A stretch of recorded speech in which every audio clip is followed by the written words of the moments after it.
Hey everybody, it's Christine Marie Weber, and I run a company called Christian Biz Owners on Fire, and we help faith-based and spiritual business owners who want a more fulfilling and prosperous business or ministry while putting God, their purpose, and their relationships first on a daily basis. So today we talk. What we do here is we do a monthly video based on a question that either someone directly asks me, a prospect, someone following me, a client or something I observed that it seems like this kind of would universally apply to business owners and entrepreneurs. So you're welcome to send me a question. Contact information's below in the show notes if you'd like to do that. But this one, we're going to be talking about 8 healing strategies for moral injury in business. So I got this idea to do this particular video from a continuing education seminar I just did. It was on an ethics. I actually am a licensed clinical marriage and family therapist. I don't practice anymore, but I do maintain my license, so I have to get continuing education credits. And this one was on moral resilience, healing hearts, ethical concerns. So one of the keynote speakers to this was a woman named Dr. Michelle DeMarco. And she's written several books. One is Holding On to Air, The Art and Science of Building a Resilient Spirit, and Righting the Wrongs, a guided journal for healing moral injury. So I really, it was interesting because there were a number of different participants. It was a smaller gathering. There were a lot of physicians, there were people in hospice, nurses, um, therapists, marriage and family therapists, anybody really in healthcare, administrators. It was a very eclectic, a variety of people there. And one of the things that really struck me was, here we've come through COVID, is just the moral injury and moral distress that particularly people, direct line healthcare people, have been experienced over the last 3 or 4 years.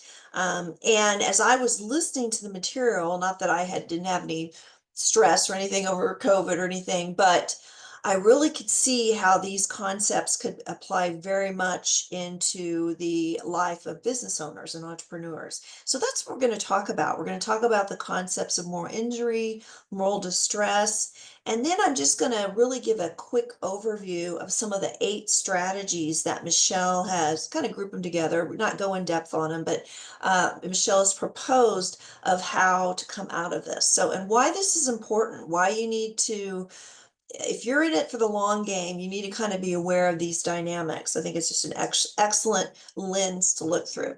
So to get started, let's talk about the definitions. Like, first of all, moral injury, moral distress. What is moral distress? So moral distress occurs when you know the ethically appropriate action to take, but are unable to act upon it. You act in a manner contrary to your personal professional values, which undermines your integrity and authority.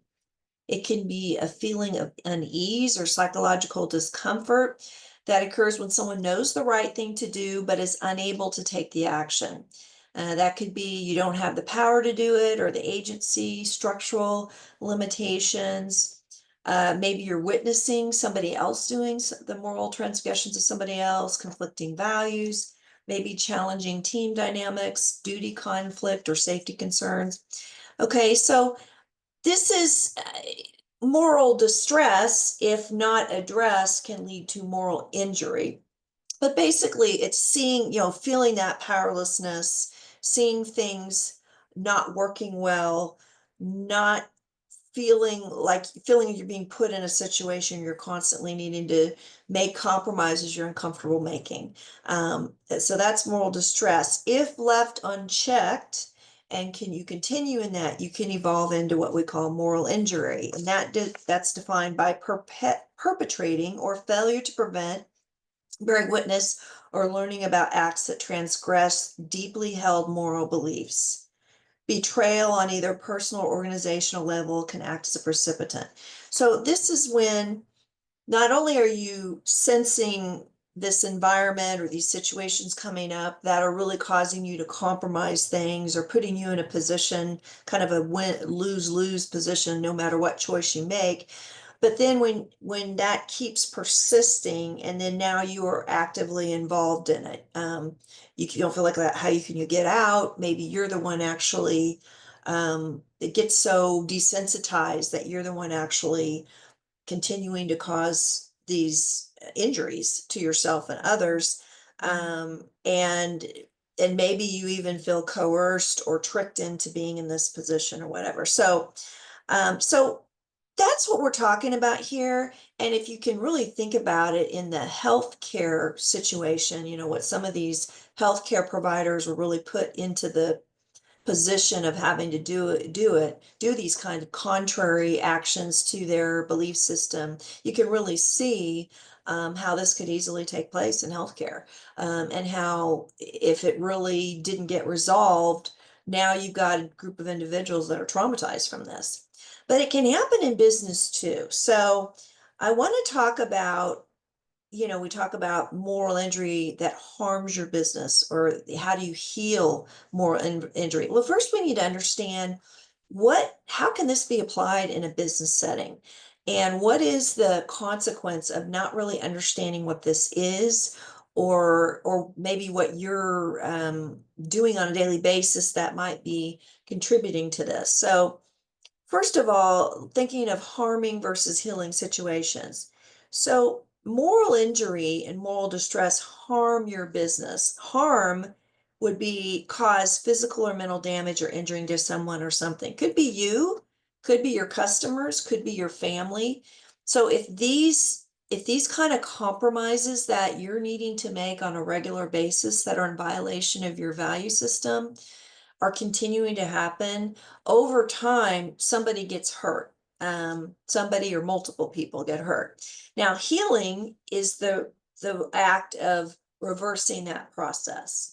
Hopefully that hurt did not completely damage something or destroy it, and we're hoping that we can heal it. So this is how I see it plays out in business. There are so many things you have to do to get right to make your business work. You've got your marketing, your sales, finance, operations, customer delivery, planning, all of this stuff. And if you think about the medical environment, they have so many things they've got to do, and they've got constraints on their resources and their time. Well, you're the same thing. You're in the same situation really as a business owner. You've only got, you have a certain amount of resources. You've got to manage those resources, and you've got to deliver certain outcomes for your survival of that business. On top of that, um, you may have a situation where you are the founder or whatever, and you're good at what you do or the product or service that you came up with, but you may not even have a skill set in the business aspect. So there's a whole other part of making, or you don't have a partner that maybe has that skill set, or maybe you do have one and you don't have experience working with a business partner or whatever. So there are lots of needs to be met, and you just may be not equipped to deal with those things, and not even realize you don't even know what you don't know, like as far as what's happening. And I think there's a kind of an analogy to the biological time clock. You hear all of that, women hitting their biological time clock of, needing to have kids by a certain time. Well, I think in business, there's kind of a financial time clock as well. We have a certain amount of leeway depending on your situation, how much capital you have, do you need to earn money from your business immediately? All of this. Um, you have a certain amount of time to pull this off. You cannot, you don't have endless resources unless you're just going to not really earn profitable. I mean, there's some business now that do that. I mean, they never really made a profit. They're always growing and they have this source of money coming in, but at some point that source is going to dry up. And so you can't be non-functioning indefinitely. You've got to get all of this together at some point. That puts pressure on you as a business owner. On top of it, you've got those challenges everybody, normal people have, just balancing yourself, your family, your time. You have that on top of doing all of that for your business.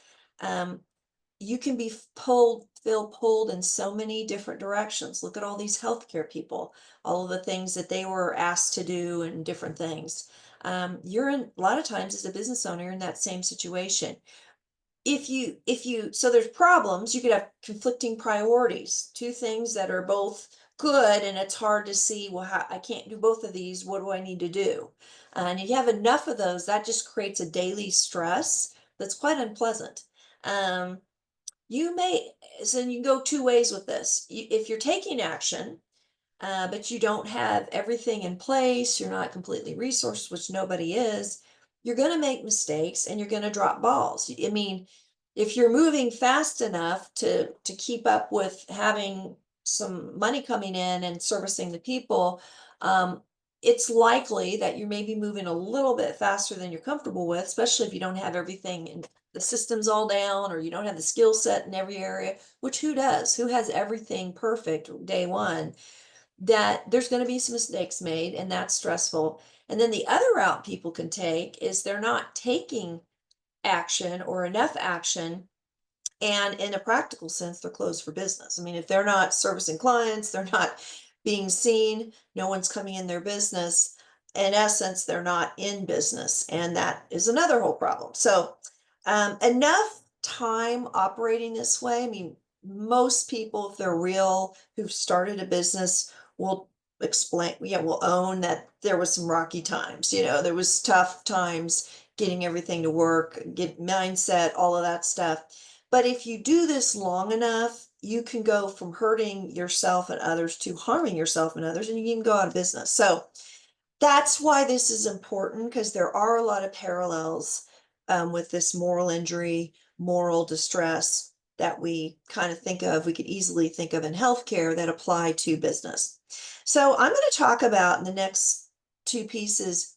Dr. DeMarco gives 8 different strategies for moral resilience. So these are how to get out of this. Once you start recognizing, I've done this for a while, and I see a lot of people say, well, I'm just going to kind of burn the candle at both ends for a while. And that can be a lifestyle. And you can not realize the decline that's happening because you start to get used to that and the health problems that are happening. So this is now when we're trying to reverse this process. We're going from the harm to the healing. So I'm going to group these 8 strategies into 2 sets of 4. I'm going to explain what they are, and then I'll kind of tie them together. So the first set of 4 is self-awareness, self-mastery, self-expression, and self-determination. So this is where you need to know yourself. You need to know, what are your personal values? What are your commitments? What is your moral code? All of this. You need to figure out then through self-expression, how is that actually expressed in your schedule, the things you take on, the things you say no to. Basically in practice, if I looked at your checkbook, if I looked at your schedule, could I see those values reflected in that? If there's not, that's a disjoint, and that's going to create cognitive dissonance and stress internally.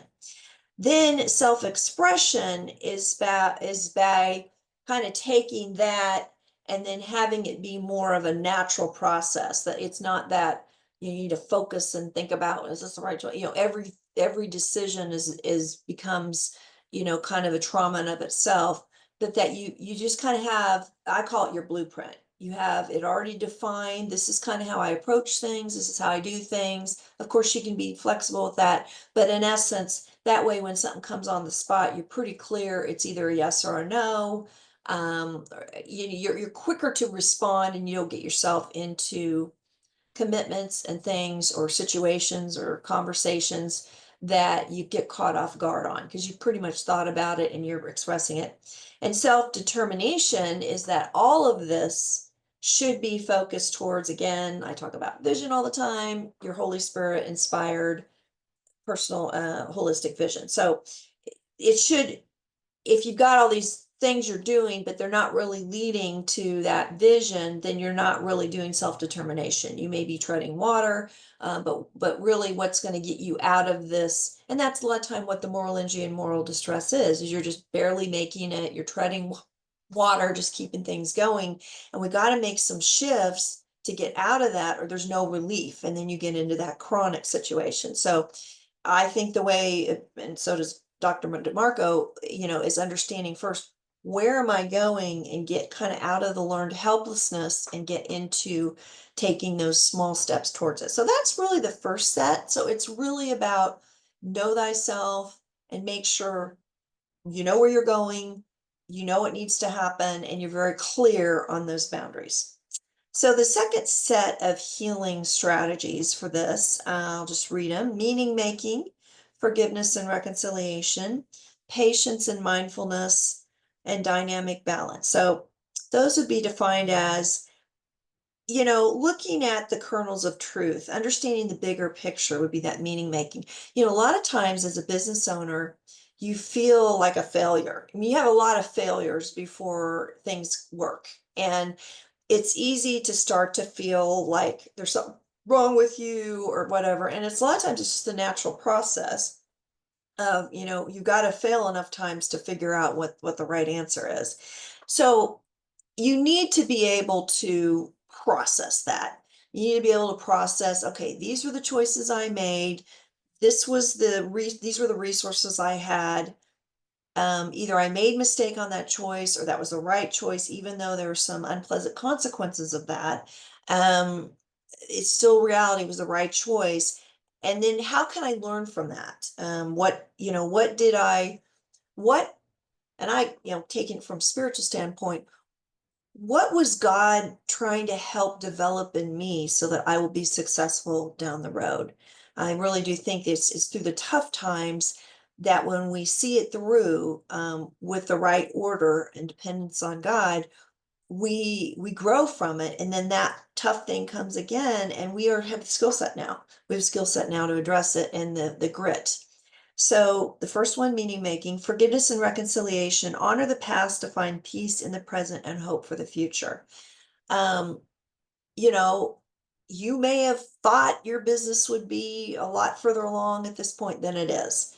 You may have a health thing that came up. You didn't think you were grinding your health down to the degree that you actually were. And then you had some other thing happen that gave you feedback. Well, maybe you weren't taking care of your health to the degree. Maybe you had some unexpected fallouts in relationships that you didn't anticipate. So all of those things can happen. So we need to be at peace with where things are. Don't get stuck in that. Allow ourselves to grieve from it. And this is a process. It's not a quick checklist of you just do XYZ. If there's some things you need to grieve, I mean, I notice it myself, in a way. What you'll see with clients and myself is that you won't do that next layer of things you need to do, because there might be some grieving or some emotional work that needs to happen before you are feel freed to go to that next level. And that's what really this is talking about, kind of that. And then the next one is patience and mindfulness. It's really, entrepreneurs and business owners tend to be fast moving, impatient, but a lot of times it's the slow, steady efforts consistently done over time that get you there. And so it can require you to maybe operate in a different way than you might have done in the past. And I know there's some entrepreneurs that like to go that fast deal. I still think you're human, and you've got to have something you can maintain. And then lastly, dynamic balance, holding contradiction and uncertainty, at the same time moving with patience and receptivity. Especially as you get older, there are certain things that just you didn't see coming. You Losses you experience just an aging person on this planet, disappointments that you see, maybe just accepting there's certain things in the world that are evil, that negatively impact me, and I can't change that. But doesn't mean I crawl under the bed covers or get in the fetal position in the corner. I mean, how do I still navigate that?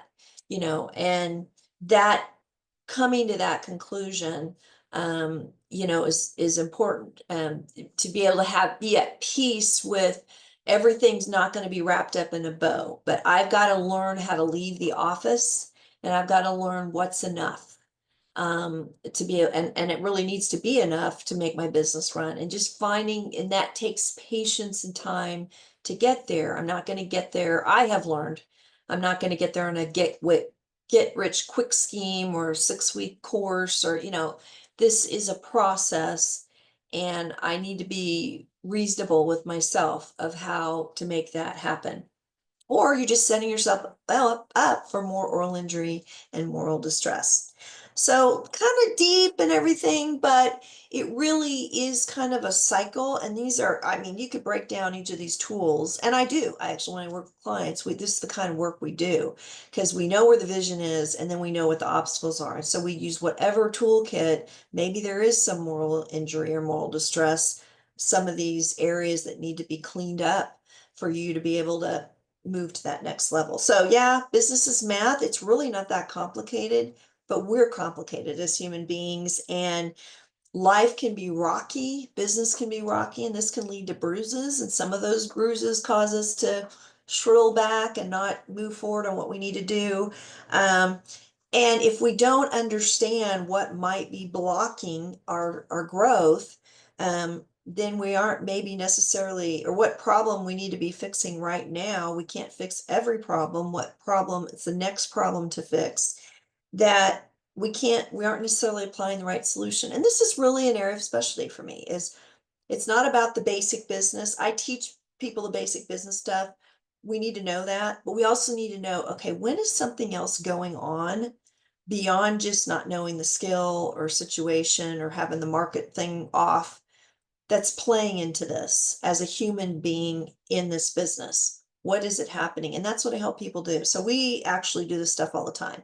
So if this is resonating with you and you're thinking that you might be a decent resource for you, and you like to start a conversation, best way to reach me is to reach out on LinkedIn. If you search Christina Marie Weber or Christian Biz Owners on Fire, you can get to my direct message page.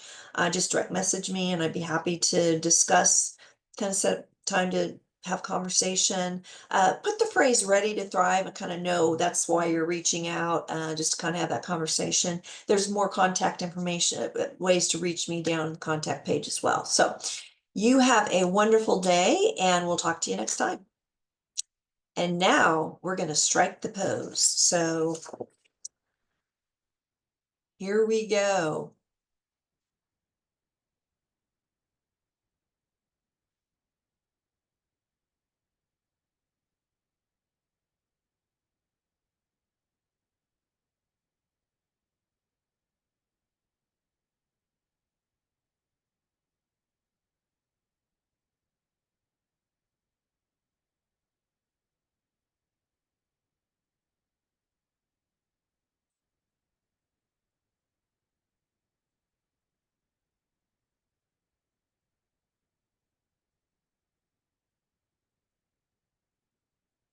Okie dokie.